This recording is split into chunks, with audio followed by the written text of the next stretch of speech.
What's going on, all you gamers? Here we are back again in the Division 2, and today we're going to be trying a kind of, how can I put it, a very different, quite a unique build. And this one is quite support based, it's very tech focused, very skill based, and very fun. So, if that sounds intriguing and you want to know more, then stay tuned, that's coming up next.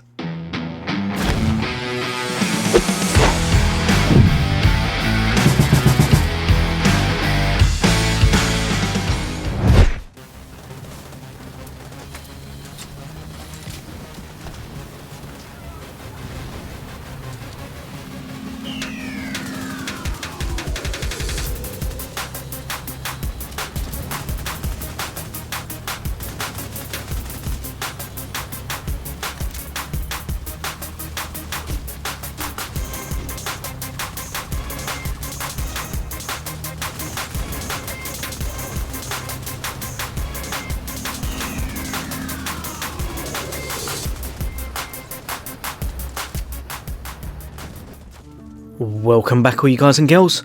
As always, for all things Xbox, for all things gaming, why not hit that subscribe and bell icon, and I'll bring you all the latest and greatest in hints, tips, guides, builds, and some fun gameplay on all the latest and greatest games and new games coming out, such as Outriders.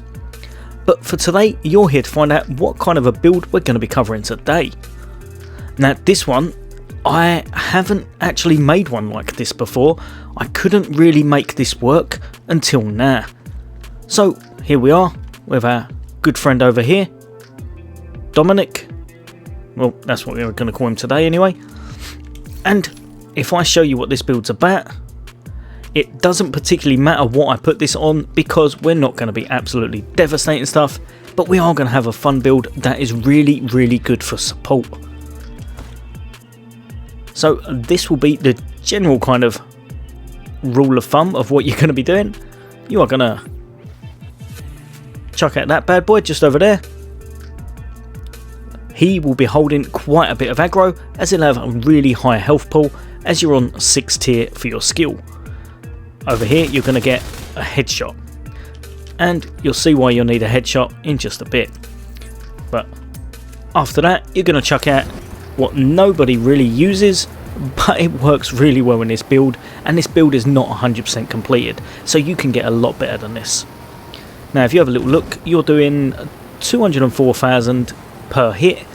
It drops off after a little while, but it's roughly 204 at the start and 170 afterwards, plus I think it was about 60 flame damage. Give or take, I think it's gone down a little bit.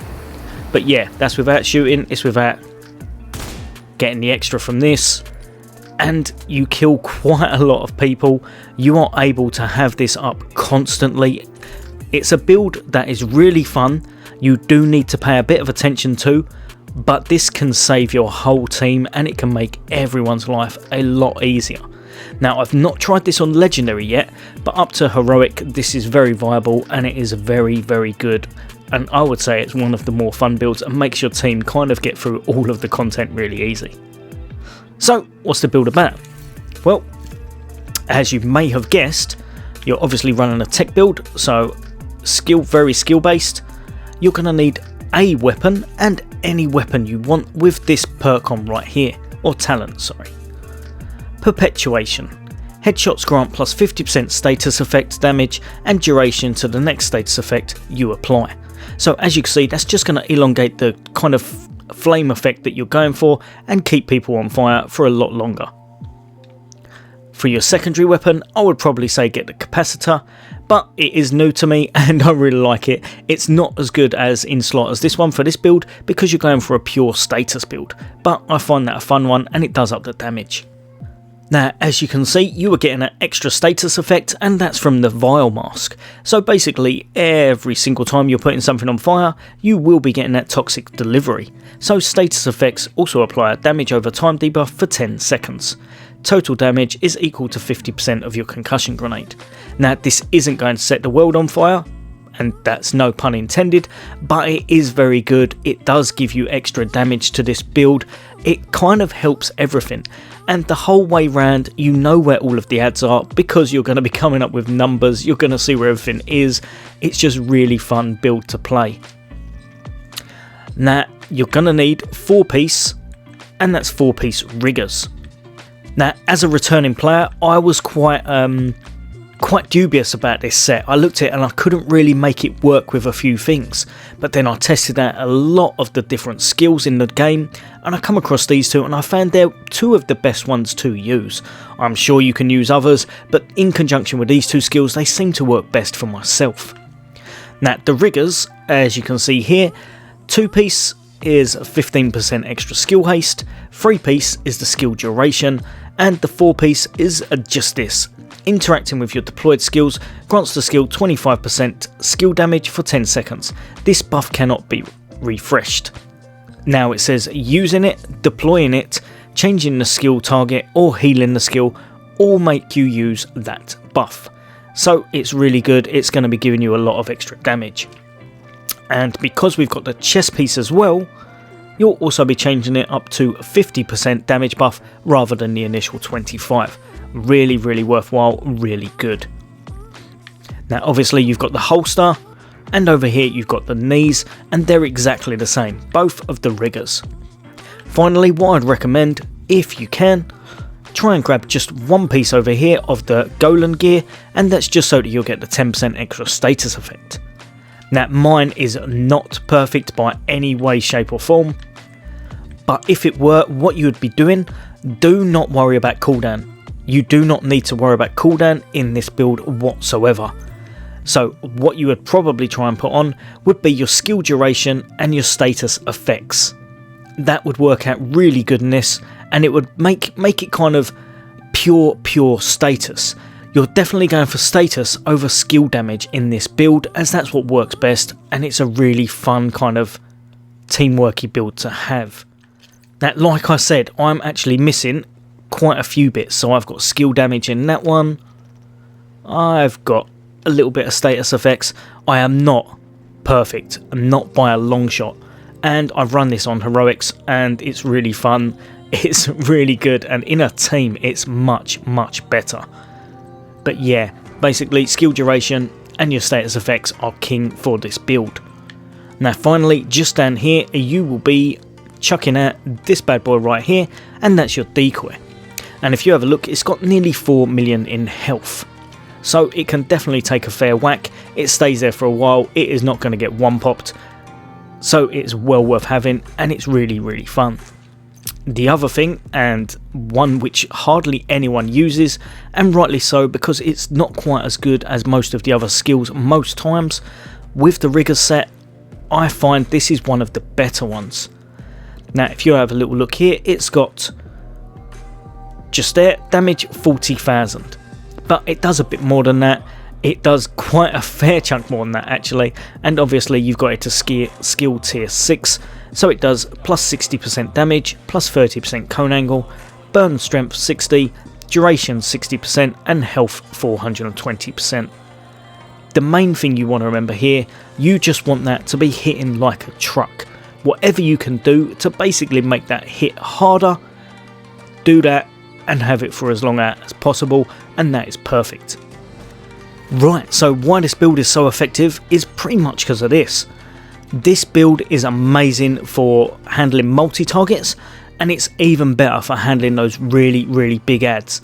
The kind of single or double big guys that are chain gunning you, or they've got a flamethrower and they're just ready to actually ignite your whole team. This will hold all of that aggro, and it will hold it well. So you're going to chuck out that, and your decoy is going to stand there, and he's going to take everything to the face. He's got nearly 4 million health, he's not worried, he's all good. You're going to make sure you get some shots off and make sure it's a headshot. After that, you're going to want to position your flame turret somewhere where it can get into a good position to kind of barbecue them all. And that's why I'm naming this one the Decoy and Barbecue. I like it, it sounded good at the time, it works really well. But here's the kicker, and here's the main thing. So if you have a little look, the decoy is going down. When it's going to time out, or just before it's going to time out, I've now instantly replenished it, and I'm going to do exactly the same for the turret. Because you have that rigger set on, that is now constant.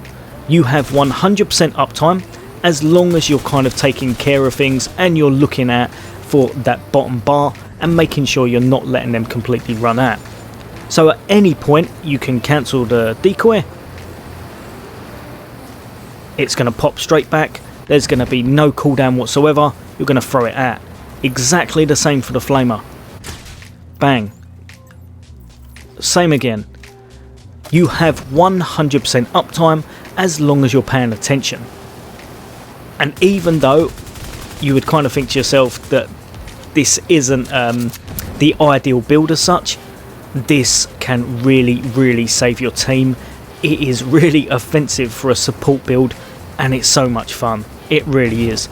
If you wanted to do exactly the same for both of them, so there you go, got both of them off now, and I'm going to chuck both of them out again. Basically, don't let your decoy die, don't let your flamer die, but they have huge health pools, and don't let them run out. If they run out, then you will have to wait for the cooldown, and you're going to be kicking yourself a bit. So it does take kind of a little bit of getting used to, but once you do get used to this, this is such a fun build. Very support focused, but very fun, and you kind of get better with using the turret as such. So see that one, I missed it by like 1 second. So because I've missed it, and exactly the same with that, I will have to wait for that cooldown. Now again, they are, I believe they're kind of shorter in the gun range, so don't worry about the numbers that was on them. You will have to wait longer than that, but just don't let it get to that. Just make sure you're actually deactivating them well before that, say when it gets to like maybe a quarter of the bar, and that way you'll never have to worry about it, and you've got 100% uptime and 100% fun. Right, I'm sure I've taken enough of your time, but yeah, that's pretty much my build. I did try it with, I really wanted to try it with the old shock traps. I couldn't get it to work as well. The decoy works better in my opinion. If you can make it work with shock traps, then go for it, because I thought they were going to be great, but a lot of time they all got set off and I was on a cooldown. As always gamers, I hope you've enjoyed that. I hope you find this kind of fun and hope you make it work.